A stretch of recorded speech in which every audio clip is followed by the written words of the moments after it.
वारी परंपरा 1000 वर्षांहून प्राचीन. पंढरपूर गावाचा उल्लेख 5व्या शतकातल्या ताम्रपटावर आढळतो. 12व्या शतकात विठ्ठलाचं लहान मंदिर होतं आणि त्याचा जीर्णोद्धार 13व्या शतकात झाला असाही उल्लेख आहे. पुंडलिकाचा कालावधी 1050 सालच्या आसपासचा असावा. श्री ज्ञानेश्वर माऊलींचा जन्म 1276 सालचा म्हणजे 8 शतकांपूर्वीचा, तर तुकाराम महाराजांचा जन्म 1608 सालचा म्हणजे 4 शतकांपूर्वीचा. श्री संत ज्ञानदेव आणि अन्य समकालीन संतांच्या प्रभावामुळे वारीला महत्त्व आलं असलं तरी त्यापूर्वीही वारी असावी. ज्ञानदेवे रचिला पाया, तुका झालासे कळस या अभंगातून वारकरी संप्रदायाचं भव्य शिल्प आपल्या डोळ्यासमोर येतं. ज्ञानदेवांनी संप्रदायाचा पाया रचला याचा अर्थ त्यांनी त्याला अधिष्ठान आणि प्रतिष्ठा दिली. संत ज्ञानदेव म्हणतात, जेव्हा नव्हते चराचर तेव्हा होते पंढरपूर. याचा अर्थ ज्ञानदेवांपूर्वी अनेक शतकं पंढरपूरचं मंदिर होतं आणि त्याचं महत्त्वही वृद्धिंगत झालं होतं असा असावा. युगे 28 विटेवरी उभा हा विठ्ठलाच्या आरतीतला उल्लेख आणि निवृत्तीनाथांच्या अभंगातील युगे 28 उभा ऋषिकेश हा उल्लेख पंढरपूरची निर्मिती प्राचीन काळापासून होती असा घेता येईल. आधी उल्लेख केलेल्या कालखंडात थोडाफार फरक असू शकेल, पण वारीची परंपरा 1000 वर्षांपेक्षा जुनी आहे हे ठामपणे म्हणता येईल. यामध्ये दुमत नसावं. सर्व संतांनी अभंग, ओव्या, भारुड या सामान्य माणसाला समजतील अशा लिहिल्या आणि म्हणूनच त्या लोकप्रिय झाल्या. 1832 साली श्री गुरु हैबतबाबांनी वारकऱ्यांची वाढती संख्या पाहून वारीला शिस्तीची आणि अध्यात्माची जोड दिली. 1952 साली पालखी सोहळ्याच्या संयोजनासाठी पंच कमिटीची निर्मिती करण्यात आली. परमेश्वराचं मूळ शुद्ध स्वरूप प्रेमस्वरूप आहे. श्री विठ्ठल हा अगाध प्रेमाचा सागर असून तो भक्तीखेरीज कशाचीही अपेक्षा करत नाही. जीवनातली सर्व नाती त्याच्या ठायी एकवटलेली आहेत. वीणा, टाळ, मृदुंगाच्या घोषात भजन करत, रामकृष्ण हरीचं नामस्मरण करत, संतांच्या संगतीत कधी कीर्तनाच्या रंगात रंगलेला हा वारकरी मोक्षासाठी नव्हे तर भक्तिप्रेम सुखासाठी पंढरीत जात असतो.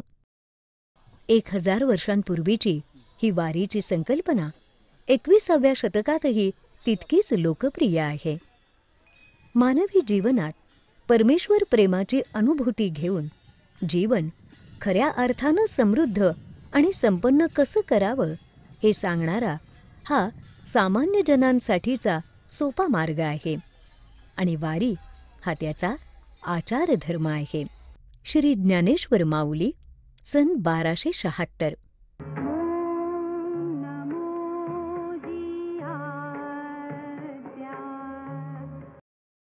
श्री ज्ञानदेव महाराज हे ज्ञानाचे साक्षात ईश्वर आहेत.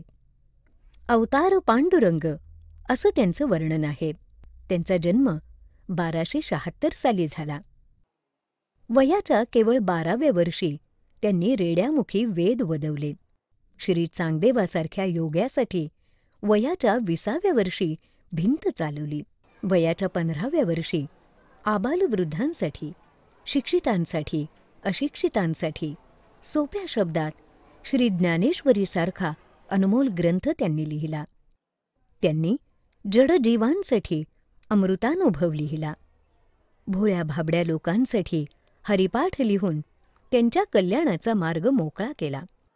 ज्ञानेश्वर माऊलींच्या अमर्याद जिव्हाळ्यातून, स्नेहातून आणि विश्वकल्याणाच्या उत्कट इच्छेतून पसायदान आविष्कृत झालेलं आहे. या अमृतवाणीतून ज्ञानेश्वर माऊलींच्या महान व्यक्तिमत्वाचं दर्शन होतं. वयाच्या अवघ्या 22व्या वर्षी त्यांनी आळंदी इथं संजीवन समाधी घेतली. श्री ज्ञानेश्वर महाराज म्हणतात, तुझ सगुण म्हणू की निर्गुण रे, सगुण निर्गुण एकू गोविंदू रे. माऊली म्हणतात, हे भगवंता, तुम्हाला सगुण म्हणावं की निर्गुण? आपण सगुणही आहात आणि निर्गुणही आहात अशी प्रचिती येते. वेद देखील आपल्या स्वरूपाचं अनुमान करण्यास असमर्थ होतात. तिथे तुम्हाला स्थूल म्हणावं की सूक्ष्म? सूक्ष्म रूपात आपण सर्व जग व्यापून आहात. हे देवा, आपल्याला साकार म्हणावं की निराकार म्हणावं असा प्रश्न पडतो. कारण आपण सर्व आकार आहात आणि आपण सर्व निराकार आहात. हे श्री गोविंदा, तुम्हाला दृश्य म्हणावं तर अदृश्यही तुम्ही आहात. म्हणून दृश्य अदृश्य आपणच आहात. हे श्री गोविंदा, माझ्या सद्गुरू श्री निवृत्तीनाथ महाराजांच्या परमकृपा प्रसादानं ही अनुभूती घेत आहे. खरं तर आपण श्री सद्गुरू रूपानं माझ्यावर कृपा करून आपलं विश्वस्वरूप आत बाहेर प्रगट दाखवलं आहे. श्री ज्ञानेश्वर महाराजांचं लिखाण ही नवरसाची मेजवानी आहे.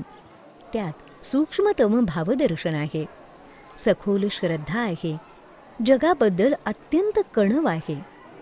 त्यांचे शब्द मात्र हृदयाचा प्रत्यक्ष आविष्कार आहेत.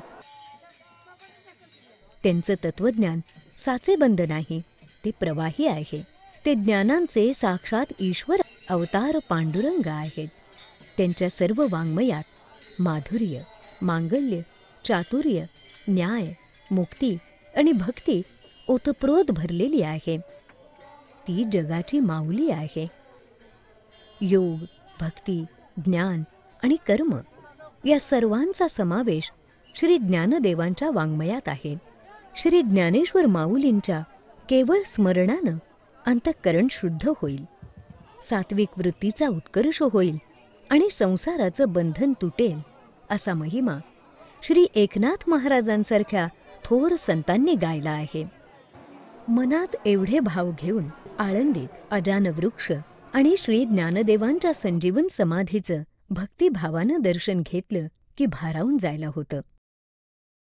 निवृत्ती, ज्ञानदेव, सोपान, मुक्ताई यांच्या कालखंडातच आपण आहोत आणि इतिहासातल्या या घटनांचे साक्षीदार आहोत असा भास होतो. अंगावर रोमांच उभे राहतात, आनंदाचे अश्रू डोळ्यात उभे राहतात आणि गाभाऱ्यातून शब्द येतात, पांडुरंग, पांडुरंग, पांडुरंग, विठ्ठल, विठ्ठल, विठ्ठल. पसायदान. विज्ञानाच्या विकासामुळे जीवनात सुखांची रेलचेल झाली आणि माणसाचं लक्ष ईश्वर, आत्मा, धर्म याच्यावरून उडालं. हे जरी सत्य असलं तरी बालपणी आपण सर्वजण संत विचारांच्या कितीतरी सान्निध्यात होतो. संत वचनं त्यावेळी कशी तोंडपाठ होती. अमृताहुनी गोड नाम तुझे देवा, मन माझे केशवा का बा न घे. जे का रंजले गांजले त्यासी म्हणे जो आपुले, तोची साधू ओळखावा देव तेथेची जाणावा. अरे संसार संसार जसा तवा चुल्ह्यावर, आधी हाताला चटके मग मिळते भाकर. पंढरीची वारी जयाची एकुळी, त्याची पायधुळी लागो मज. अशा अनेक संतरचना आपण आवडीनं ऐकत असू. पण मनाला भुरळ घालते ते माऊलींचं पसायदान. दुष्टांचा वाकुडेपणा, दुर्जनांची कुटिलता नष्ट व्हावी, सत्कर्म सद्विचार करण्याकडे सर्वांची वृत्ती वळावी. प्राणीमात्रांमध्ये परस्परांमध्ये मैत्री व्हावी. पापाचा अंधकार दूर होऊन विश्वामध्ये स्वधर्म सूर्याचा लखलखीत प्रकाश पडावा. जो जे वांछील इच्छा करेल ते ते त्याला मिळावं. माऊलींनी देवाकडे मागितलेलं पसायदान ही प्रार्थना सर्वस्पर्शी, सर्वव्यापक, शाश्वत आणि विश्वकल्याणासाठी आहे.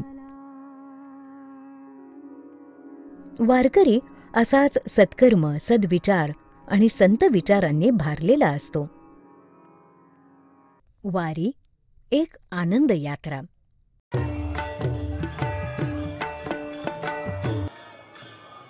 पंढरीच्या वारीला 1000 वर्षांची परंपरा आहे. सर्व जाती, धर्म, पंथ यांना एकत्र घेऊन समतेच्या तत्वाला धरून चाललेला तो एक आविष्कार आहे. घोडे, लष्कराच्या शिस्तीत चाललेली दिंडी आणि आध्यात्मिक बैठक या वारीच्या स्वरूपाचं श्रेय श्री गुरु हैबत बाबांचं आहे. आज गावोगावी भजनी मंडळं आहेत. या भजनी मंडळातून दिंड्या तयार होतात. महाराष्ट्राच्या कानाकोपऱ्यातून 500हून जास्त दिंड्या ज्येष्ठ वद्य अष्टमीला कोणत्याही आमंत्रणाशिवाय वेळेवर आळंदीत पोहोचतात. भक्तिरसाने ओथंबलेल्या वारकऱ्यांचा भवसागर आळंदीत तयार होतो. अष्टमी ते आषाढी एकादशी असा 3 आठवड्यांचा वारी कार्यक्रम पंचांगातल्या दिवसाप्रमाणे कालबद्ध असतो. मुक्कामासाठी तंबू, जेवणासाठी 3 आठवड्याचा शिधा, आचारी, वाढपी, जनरेटर, पाण्याचा टँकर आणि सामान वाहून नेण्यासाठी ट्रक एवढी सामग्री प्रत्येक दिंडीबरोबर असते. ज्येष्ठ वारकऱ्यांकडून तुळशीमाळ घ्यायची आणि सदाचाराचा नियम पाळायचा अशी शपथ घ्यायची असा वारकरी होण्याचा विधीही सरळ सोपा आहे. वारकरी पंथातील भक्तिमार्गही अगदी सोपा आहे. पंढरीची नित्यवारी, गळ्यात तुळशीची माळ, कपाळाला गोपीचंदन आणि बुक्का, प्रमाण ग्रंथांचं पारायण, शाकाहार, सत्य बोलणं, हातात भगवी पताका, डोक्यावर तुळशी वृंदावन, वीणा, टाळ, मृदुंग यांच्या गजरात नामसंकीर्तन हे वारीत सामुदायिक रूपात पाहायला मिळतं. वारकरी पंढरीची नित्यवारी भक्तिभावानं करतो.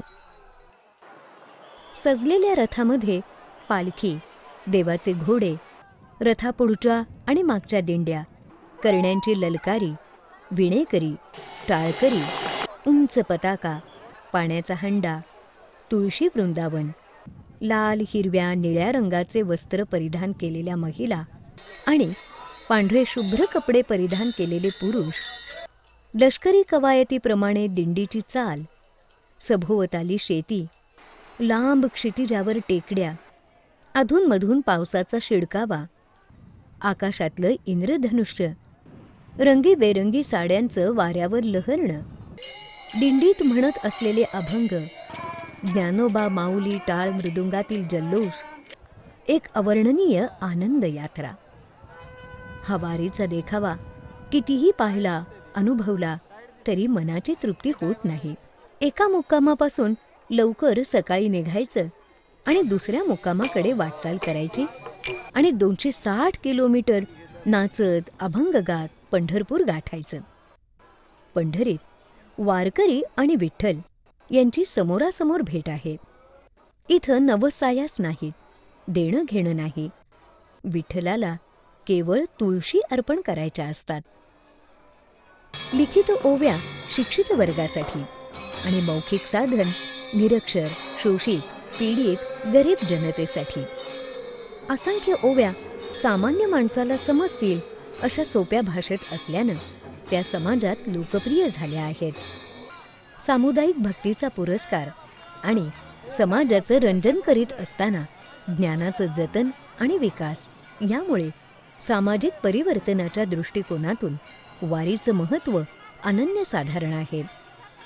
वारकरी संप्रदायानं सर्व समाजाला भक्तीच्या सूत्रांनी एकत्र बांधण्याचं असामान्य कौशल्य दाखवलं आहे. पांडुरंग पांडुरंग पांडुरंग, विठ्ठल विठ्ठल विठ्ठल.